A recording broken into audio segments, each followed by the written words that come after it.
Diabetes की बीमारी से ग्रस्त वर्किंग एडल्ट्स जो एक हेक्टिक लाइफ जी रहे हैं, उनके लिए मैं डॉक्टर सुमित श्रीवास्तव लाइफलिस इस वीडियो के थ्रू लाया हूं कुछ इंपॉर्टेंट टिप्स जिनको फॉलो करके वो अपनी शुगर का एक टाइट कंट्रोल पा सकते हैं। डायबिटिक पेशेंट्स अपने ट्रीटिंग डॉक्टर से कॉमनली कहते हैं, डॉक्टर आपके कहने पर डाइट भी करना है, एक्सरसाइज भी करना है, ये भी करना है, वो भी करना है, मेडिसिन भी लेना है, ये सब मैं भी करना चाहता हूँ लेकिन मेरे पास टाइम ही नहीं है। जब मैं रिटायर हो जाऊंगा तो इन सब चीज़ों को रेगुलर फॉलो करूंगा। सच बताऊं, पेशेंट की जब मैं बातें सुनता हूं ना तो कई बार एज डॉक्टर मुझे भी बुरा लगता है। मुझे लगता है कि सच में इन चीज़ों को जो डॉक्टर्स एडवाइस करते हैं कुछ लोगों के लिए प्रैक्टिकली फॉलो करना मुश्किल हो जाता है उनके वर्क शेड्यूल की वजह से। और दो स्पेशल कैटेगरी के लोग होते हैं, स्पेशली वो लोग जो शिफ्ट में काम करते हैं और दूसरे वो लोग जो बहुत ज़्यादा फ्रीक्वेंटली ट्रैवल करते हैं। ऐसे लोगों को एक स्ट्रिक्ट डाइट फॉलो करना, एक एक्सरसाइज और मील पैटर्न फॉलो करना बहुत मुश्किल हो जाता है। क्या इसका ये मतलब है कि हमें हिम्मत हार जाना चाहिए और कुछ नहीं करना चाहिए? Definitely not. There is hope and there is the proper way जिसकी मदद से कुछ छोटे टिप्स को फॉलो करके हम इस मुश्किल से बाहर निकल सकते हैं। तो बताऊंगा कुछ आसान टिप्स जिनकी मदद से वर्किंग एडल्ट से टाइट ग्लूकोज का कंट्रोल पा सकते हैं। पहली टिप है डूइंग इंटरमिटेंट फिजिकल एक्टिविटी। हमें ऐसे पॉकेट्स ढूंढना चाहिए दिन भर में during our work schedule and also at home so that हम थोड़ी ना थोड़ी फिजिकल एक्टिविटी करते रहें। इसे एक्चुअली कहा जाता है एक कंसेप्ट के नाम से जिसका नाम है NEAT या NEAT, non exercise activity thermogenesis. जिसका नाम तो कॉम्प्लिकेटेड है बट इसका सिंपल सरल मतलब है दिन भर के छोटे छोटे कामों को करके हम एक significant amount of energy expenditure achieve कर सकते हैं और अपनी कैलोरीज को बर्न कर सकते हैं। ऑफिस में आने के बाद जानबूझ के कॉन्शियस अटेम्प्ट की तरह फ्लाइट ऑफ स्टेयर्स लें। कुछ काम ऑफिस में जानबूझ के खड़े रह के डेस्क पर करें। ऑफिस की कुछ मीटिंग्स को रेगुलर वॉक करते करते करें। कुछ कॉल्स डेफिनेटली ऑफिस के वॉक करते करते लिए जा सकते हैं। जब भी पॉसिबल हो एटलीस्ट 1 आवर में 1 से 2 मिनट का ब्रेक लें। कम से कम चलना पॉसिबल नहीं हो तो खड़े हो जाएं, अपने जॉइंट के, हैंड के, शोल्डर के मूवमेंट्स करें। ये छोटी एक्टिविटीज़ की वजह से आपके ब्रेन को भी डाइवर्शन मिलता है, आइज़ को भी रिलैक्सेशन मिलता है। जब मैं अपनी प्रैक्टिस में लोगों को ये सजेशन देता हूँ कि आप इस तरीके के वॉकिंग पॉकेट्स ढूंढें तो लोग बोलते हैं डॉक्टर मैं तो सुबह 1 घंटा वॉक करके आता हूँ, तो फिर क्या ये करना ज़रूरी है? उसका सिंपल आंसर ये है कि बहुत ज़रूरी है। जब भी हम वर्किंग पैटर्न के दौरान 8 घंटे एट अ स्ट्रेच बैठते हैं तो हम बहुत सारी लाइफस्टाइल डिसऑर्डर्स को इनवाइट करते हैं। इसीलिए कहा जाता है sitting is the new smoking, क्योंकि स्मोकिंग की तरह ही कंटिन्यूस सिटिंग की वजह से डायबिटीज़, ब्लड प्रेशर, ओबेसिटी, बहुत सारे मस्कुलोस्केलेटल प्रॉब्लम्स भी लोगों में आजकल देखे जा रहे हैं।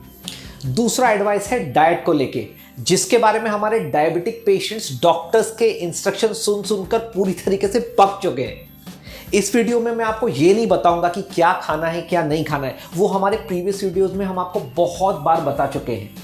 पहली इंपॉर्टेंट चीज़ है अपने मील टाइमिंग्स को रेगुलर बेसिस पर चेंज ना करें। ये करने की वजह से हमारा ब्रेन बहुत बार कंफ्यूज हो जाता है जिसकी वजह से डाइजेशन पर भी फर्क पड़ता है। दूसरी इंपॉर्टेंट चीज़ है अपने पोर्शन साइज को लिमिट में रखें। बहुत बार हम लंबे पीरियड का गैप दे देते हैं जिसकी वजह से सडनली जब भूख लगती है तो हम बिंज ईटिंग करते हैं और बिंज ईटिंग करते वक्त अननेसेसरी हम अपने बॉडी के अंदर एक्स्ट्रा कैलोरीज को डाल देते हैं। अगला इंपॉर्टेंट टिप है जब भी हम खाना खाएं, चाहे हम ऑफिस में खाना खा रहे हो या घर पे खाना खा रहे हो, खाने को आराम आराम से चबा चबा के खाएं। उस वक्त as far as possible distractions कम से कम हो, हमारा पूरा कंसंट्रेशन खाने पे हो। माइंड यू ये चीज़ मैं भी पहले नहीं करता था, लेकिन जब से मैंने इस चीज़ को रेगुलर बेसिस पर इंप्लीमेंट करना चालू किया है मैंने पाया है कि खाने का टेस्ट इंप्रूव हो रहा है और इवेंचुअली इसका इंप्लीमेंटेशन मेरे डाइजेशन पे भी दिख रहा है। तीसरे इंपॉर्टेंट टिप है हैव एडिक्वेट स्लीप। आज के ज़माने में दोस्तों स्लीप एक प्रेशियस कमोडिटी बन चुकी है। दुनिया भर की रिसर्च ऐसा स्ट्रांगली बताती है कि मैक्सिमम लोग आज के ज़माने में स्लीप डिप्राइव्ड है and the worst part is लोगों को मालूम भी नहीं है कि वो स्लीप डिप्राइव्ड है। जिन लोगों में नींद पूरी नहीं होती ऐसे लोगों में कॉर्टिसोल नामक एक हार्मोन का सिक्रीशन बढ़ जाता है जिसकी वजह से डायबिटिक पेशेंट्स में शुगर बढ़ने लगती है और जिन लोगों को डायबिटीज़ नहीं है ऐसे लोगों को डायबिटीज़ और बहुत सारे लाइफस्टाइल डिसऑर्डर्स डेवलप होने लगते हैं। वर्किंग एडल्ट्स क्या कर सकते हैं? अपनी स्लीप का एक रेगुलर पैटर्न फॉलो कर सकते हैं। कोशिश कर सकते हैं कि उन्हें दिन भर में कम से कम 6 से 7 घंटे की नींद ज़रूर मिले। एज फार एज पॉसिबल कोशिश करें रात को एक ही टाइम पर सोने जाएं, उसी के साथ साथ डिवाइसेस से दूर रहें।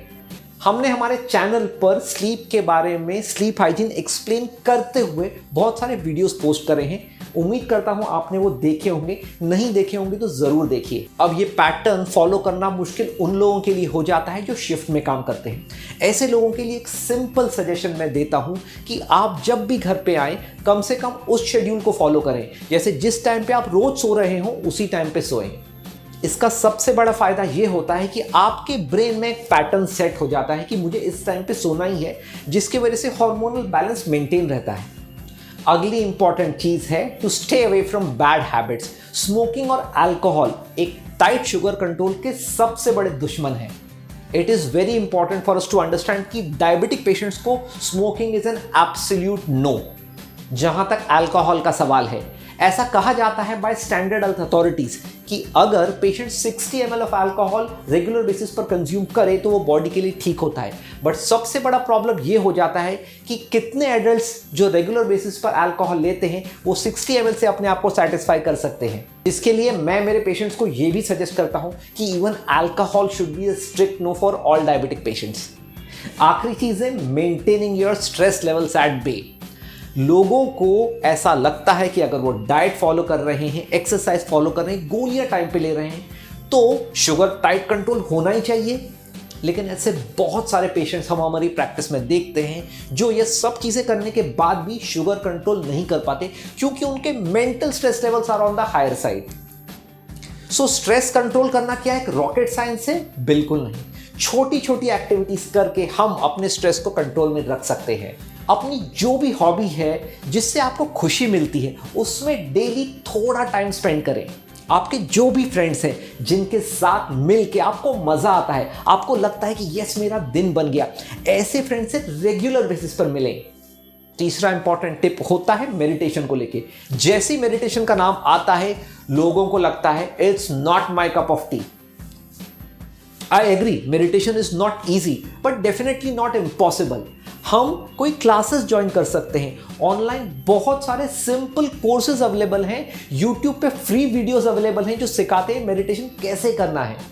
और ये सब अगर हम नहीं कर पाए तो एक छोटा टिप हम सब फॉलो कर सकते हैं। दिन भर का हेक्टिक काम करके आने के बाद घर पे रात को सोने से पहले अगर हम सिर्फ 5 से 10 मिनट आंखें बंद करके भी बैठ जाए ना तो हमारे माइंड को बहुत ज्यादा रिलीफ मिल सकता है। पर बदनसीबी से होता है इसका एग्जैक्ट उल्टा। मेरे कई पेशेंट से जब मैं पूछता हूं कि आप स्ट्रेस रिलीव करने के लिए क्या करते हैं तो वो बोलते हैं मैं रात को जाके न्यूज़ देखता हूं, मैं टीवी देखता हूं, मैं सोशल मीडिया पे अपना टाइम स्पेंड करता हूं। माइंड यू मेरा ही नहीं ऐसा मानना है, बट रिसर्च ने ऐसा स्ट्रांगली बताया है ये तीनों एक्टिविटीज, रात को काउच पोटैटोज की तरह टीवी देखना, सोशल मीडिया पे टाइम स्पेंड करना, रात को कोई भी टीवी सीरीज देखना, is something which is not reducing our stress बल्कि it is increasing our stress. ये सभी डल ड्राइविंग एक्टिविटीज करके एक्चुअली हमारा स्ट्रेस लेवल बढ़ जाता है, हमारी शुगर बढ़ने लगती है, हमारी नींद की क्वालिटी भी खराब हो जाती है। क्या इन बताई गई टिप्स को फॉलो करना आसान है? I know it's not easy but definitely not very difficult. हमें यह समझना है कि डायबिटीज पेशेंट्स को और इन जनरल जो भी लोग चाहते हैं कि वो लाइफ में हेल्दी रहें, उन्हें अपनी लाइफ में थोड़े डिसिप्लिन को इंस्टिल करना बहुत ज़रूरी है। इस डिसिप्लिन को फॉलो करके हम खुद तो हेल्दी हो ही सकते हैं, लेकिन सबसे बड़ा फायदा यह होता है कि जब भी हम हेल्दी होते हैं हम आसपास एक पॉजिटिव वाइब फैलाते हैं, जिसका फायदा हमारे फ्रेंड्स, हमारे रिलेटिव्स, हमारे कलीग सबको मिलता है। बट अल्टीमेटली डायबिटिक पेशेंट्स को ये डिसिप्लिन किसके लिए करना है? अपने आप के लिए। हमें अपनी बॉडी को एक टेम्पल की तरह ट्रीट करना है। क्या इसका ये भी मतलब है कि लाइफ में एंजॉयमेंट करना ही नहीं है? बिल्कुल नहीं। Everything with in limits is absolutely permissible. जब भी मैं पेशेंट से कहता हूं डाइट फॉलो करो, एक्सरसाइज करो, वेट लूज करो, तो बोलते हैं डॉक्टर बोलना आसान है, करना मुश्किल है। Sometimes I really feel patient की जगह अगर मैं होता ना तो मुझे भी ऐसा ही लगता। तो मैं उन्हें ये सजेशन देता हूं आप कभी कभी चीट कर सकते हैं, लेकिन instead of following a cheat day follow only a cheat meal. हम सभी ह्यूमंस हैं, हमसे गलतियां डेफिनेटली हो सकती हैं, बट जब कभी गलतियां हो जाएं तो हमें अपने आप को पनिश नहीं करना है। तो फ्रेंड्स, इन टिप्स को फॉलो रेगुलर करिए। आपकी वर्किंग हेक्टिक लाइफ में डेफिनेटली ये टिप्स हो सकते हैं एक रे ऑफ होप। तो फ्रेंड्स, वर्ल्ड डायबिटीज डे के दिन हमारा ये वीडियो बनाने का पर्पस यही था कि जो भी वर्किंग एडल्ट्स हैं जो अपने हेक्टिक शेड्यूल की वजह से ये मानते हैं कि वो डॉक्टर की बताई हुई टिप्स को आसानी से फॉलो नहीं कर सकते, उन्हें डेफिनेटली मदद होगी। फ्रेंड, इस वर्ल्ड डायबिटीज डे का थीम है एजुकेशन टू प्रोटेक्ट टुमारो। इस थीम को ध्यान में रखते हुए हम एज टीम लाइफ ब्लिस आपके लिए ऐसे ही diabetic educational videos regular basis पर पोस्ट करते रहेंगे।